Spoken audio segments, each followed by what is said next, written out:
मैंने राजाज्ञा स्वीकार की, जिसमें मुझे राजकुमारी की उपाधि और शांति विवाह का आदेश दिया गया था। फिर मैं श्योंगनू दूत के साथ सभा कक्ष से बाहर निकल गई, विवाह संधि के लिए प्रस्थान करने को तैयार। योंगचांग मार्क्विस की पत्नी ने भी मेरा हाथ थाम लिया। उनकी आंखों में गहरी चिंता और अनिच्छा थी और उन्होंने आंखें लाल करते हुए कहा, लूसी, उत्तरी सीमा बहुत ठंडी है। जब तुम वहां जाओ तो अपना अच्छे से ख्याल रखना।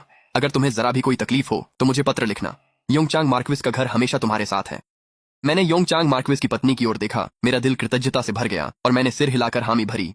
कृपया चिंता न करें मेरी देवी, मैं ऐसा ही करूंगी। आज मेरे लिए बोलने के लिए आपका धन्यवाद। लूसी आपकी कृपा कभी नहीं भूलेगी। योंगचांग मार्क्विस की पत्नी से विदा लेने के बाद मैं उस दुल्हन की पालकी में बैठ गई जो श्योंगनू की ओर जा रही थी। यह पालकी तो उस पालकी से भी अधिक भव्य और शानदार थी जो मूल रूप से अन्ना के लिए तैयार की गई थी। आखिरकार अब मैं ग्रेट जो की राजकुमारी वरीफ्री थी, सच्ची लोटस संत थी। पालकी धीरे धीरे ईस्ट पैलेस से निकली और राजधानी की सड़कों से होते हुए शहर के द्वारों की ओर बढ़ने लगी। भीड़ सड़क के दोनों ओर खड़ी थी, पालकी की ओर इशारा कर रही थी और आपस में फुसफुसा रही थी। कुछ लोग जिज्ञासु थे, कुछ को मेरे लिए दुख हो रहा था और कुछ ने आशीर्वाद दिए। पालकी के अंदर बैठी मैंने पर्दा उठाया और राजधानी की जानी पहचानी सड़कों को देखा। मेरे दिल में कोई लगाव नहीं था, बस एक राहत की भावना थी। राजधानी, वह शहर जिसने मेरे पिछले जीवन की हर उम्मीद और किस्मत को दफना दिया था, आखिरकार मैं उसे पीछे छोड़ रही थी। लेकिन अनपेक्षित रूप से जैसे ही शादी की पालकी शहर के द्वार पर पहुंची, किसी ने रास्ता रोक लिया। मेरी सौतेली माँ शानदार कपड़ों में द्वार पर खड़ी थी। उसका चेहरा विकृत था और वह कड़वी आवाज में चिल्लाई, रुको, वहीं रुक जाओ। वह देखने वाली भीड़ की ओर मुड़ी और पूरी ताकत से चिल्लाई, लोगों में गुस्सा भड़काने की कोशिश करने लगी। सभी लोग देखो, यह है लूसी, प्रधानमंत्री की हवेली की दूसरी बेटी। यह निर्दयी और क्रूर है। इसने अपनी बहन की शादी छीन ली, उसकी इज्जत खराब कर दी और उसे जेल भिजवा दिया। ऐसी छोटी बहन कौन करता है? ऐसी रखैल की बेटी कौन करता है?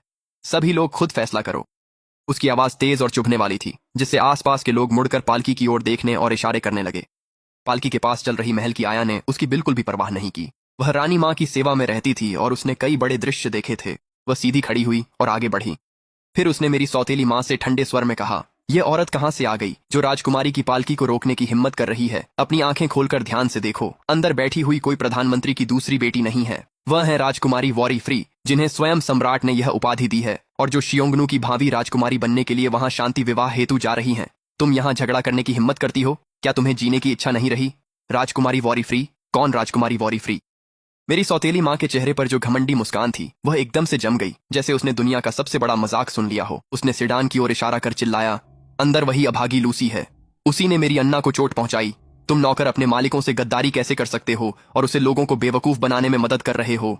आदमी, सेडान का पर्दा उठाओ, उसे घसीटकर बाहर निकालो और सबको दिखाओ कि यह बाकी कैसी दिखती है। ये कहते हुए वह पर्दा उठाने पर ही उसके पीछे प्रधानमंत्री के घर के कई नौकर भी मदद के लिए आगे बढ़े। मेरे बोलने से पहले श्योंगनू दूत घोड़े से कूदकर सेडान के सामने आ गया। वह लंबा और ठंडी आंखों वाला था और हाथ में नंगी तलवार चमक रही थी। उसने सौतेली माँ से ठंडे स्वर में कहा, जो भी राजकुमारी की सेडान छुएगा वह अपनी मौत का जिम्मेदार खुद होगा। उसकी आवाज ऊंची नहीं थी, लेकिन उसमें एक सिहरन पैदा करने वाली जानलेवा मंशा झलक रही थी। मेरी सौतेली माँ और प्रधानमंत्री के घर के नौकर तुरंत जड़ हो गए। डर के मारे एक कदम भी आगे नहीं बढ़ा सके। मेरी सौतेली माँ ने श्योंगनू दूत के हाथ में पकड़ी मुड़ी हुई तलवार की ओर देखा। उसकी आंखों में डर की झलक थी, लेकिन फिर भी वह हार मानने को तैयार नहीं थी और कुछ और कहना चाहती थी। इसी समय भीड़ के पीछे से एक बुजुर्ग आवाज आई, तुम्हारी हिम्मत कैसे हुई? मैंने सेडान का पर्दा उठाया और ऊपर देखा। मैंने अपनी दादी को देखा, जो बहुत समय से पूजा कक्ष से बाहर नहीं निकली थीं। एक दासी के सहारे भीड़ से बाहर आती हुई। दादी ने सादा ब्रोकेट का चोगा पहन रखा था। उनके बाल सफेद थे, चेहरा झुर्रियों से भरा था, लेकिन उनकी आंखें अब भी तेज थीं। छड़ी पकड़े हुए वह धीरे धीरे कदम बढ़ाती हुई मेरी सौतेली माँ के पास पहुंची। मेरी सौतेली माँ कुछ बोल पाती उससे पहले ही दादी ने अपनी छड़ी उठाई और जोर से उन्हें मार दिया। अचानक हुए इस हमले से मेरी सौतेली माँ बार बार पीछे लड़खड़ाई और आखिरकार जमीन पर गिर पड़ी। दादी ने उन्हें गुस्से और निराशा से भरी आंखों से देखा और कड़ी डांट लगाई, दुष्ट औरत, यही तुम हो, दुष्ट औरत जिसने बच्चों को बिगाड़ा और अन्ना को इतनी बेशर्म बेटी बना दिया कि वह सम्राट को धोखा देने की हिम्मत कर बैठी। और अब भी तुम्हारी हिम्मत है यहाँ आकर तमाशा करने की, जिससे पूरे प्रधानमंत्री निवास की इज्जत मिट्टी में मिल गई। तुम्हारी प्यारी बेटी ने महल के अंदर सबके सामने गर्भपात कर दिया। अब सारे अधिकारी और राजधानी के लोग जानते हैं कि युवराज ने शादी से पहले ही प्रधानमंत्री की वैध बेटी को गर्भवती कर दिया था। प्रधानमंत्री निवास ने इतनी बड़ी बदनामी करा दी है और फिर भी तुम्हें यहाँ आकर अन्याय का रोना रोने की हिम्मत है।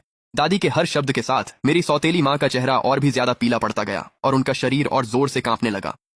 वह जमीन पर ढहकर बैठ गई। दादी को घूरती रही। उसके होंठ कांप रहे थे, जैसे कुछ कहना चाहती हो, लेकिन कोई शब्द नहीं निकल पाए। यह असंभव है, यह हो ही नहीं सकता, मेरी सौतेली माँ बड़बड़ाई। हमारी योजना में कोई कमी नहीं थी, ये सब ऐसे कैसे हो गया? अन्ना को तो पूर्वी महल में शादी कर युवराज की पत्नी बनना था। लूसी को तो श्योंगनू में शादी कर उत्तर सीमा पर मर जाना था। सब कुछ उल्टा कैसे हो गया? वह अब भी हकीकत को स्वीकार करने से इनकार कर रही थी, अब भी उसी खूबसूरत सपने में फंसी हुई थी जो उसने अपने लिए बुना था। मैंने जमीन पर पड़ी उसकी दयनीय हालत को ठंडी निगाहों से देखा। उसके बाल बिखरे हुए थे, कपड़े अस्त व्यस्त थे। अब उसमें प्रधानमंत्री की पत्नी की गरिमा का एक भी अंश कहाँ रह गया था।